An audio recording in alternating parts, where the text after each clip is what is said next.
महाभारत की कहानियाँ आज भी प्रासंगिक हैं। महाभारत में भगवान श्री कृष्ण के द्वारा बोले गए अनमोल वचन आज भी लोगों के जीवन में लागू होते हैं। महाभारत को पंचम वेद कहा जाता है। अगर महाभारत में भगवान श्री कृष्ण के द्वारा बोले गए बातों को अपने जीवन में आत्मसात कर लिया जाए तो जीवन सार्थक हो जाता है। आज यहाँ हम जानेंगे भगवान श्री कृष्ण के ऐसे ही 15 अनमोल वचनों को। कर्म का फल व्यक्ति को उसी तरह ढूंढ लेता है जैसे कोई बछड़ा सैकड़ों गायों के बीच अपनी माँ को ढूंढ लेता है। आत्मा न जन्म लेती है, न मरती है, न ही इसे जलाया जा सकता है, न ही इसे भिगोया जा सकता है। आत्मा अमर व अविनाशी है। इस संसार में कुछ भी स्थायी नहीं है। मन शरीर का हिस्सा है।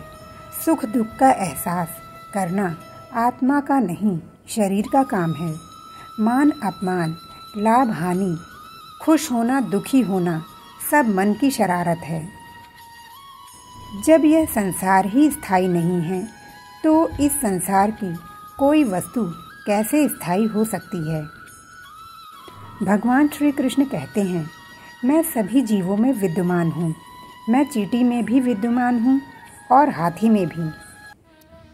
सारे रिश्ते नश्वर हैं और केवल शरीर से जुड़े हुए हैं। जैसे ही व्यक्ति की मृत्यु हो जाती है, आत्मा शरीर को छोड़ देती है।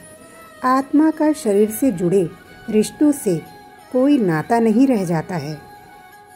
भगवान श्री कृष्ण कहते हैं, मेरे भी कई जन्म हो चुके हैं और तुम्हारे भी कई जन्म हो चुके हैं। ना तो मेरा यह आखिरी जन्म है और ना ही यह तुम्हारा आखिरी जन्म है। वर्तमान परिस्थिति में जो तुम्हारा कर्तव्य है वही तुम्हारा धर्म है। धर्म व्यक्तिगत होता है। भगवान श्री कृष्ण कहते हैं, मैं किसी के भाग्य का निर्माण नहीं करता, ना ही किसी के कर्म फल में दखल देता हूँ। व्यक्ति या जीव का कर्म ही उसके भाग्य का निर्माता होता है। क्रोध इंसान का सबसे बड़ा शत्रु होता है। क्रोध आने पर इंसान की सोचने समझने की शक्ति खत्म हो जाती है। उस व्यक्ति के पतन में ज़्यादा समय नहीं लगता। व्यक्ति कर्म करने से कभी छुटकारा नहीं पा सकता। इसलिए तुम्हें हमेशा कर्म करते रहना चाहिए, क्योंकि कर्म के बिना तुम्हारे शरीर का निर्वाह भी नहीं हो सकता।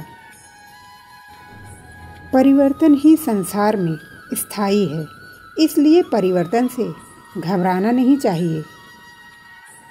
मन को नियंत्रण में रखना किसी घोड़े के नवजात शिशु को नियंत्रण में रखने जितना कठिन होता है।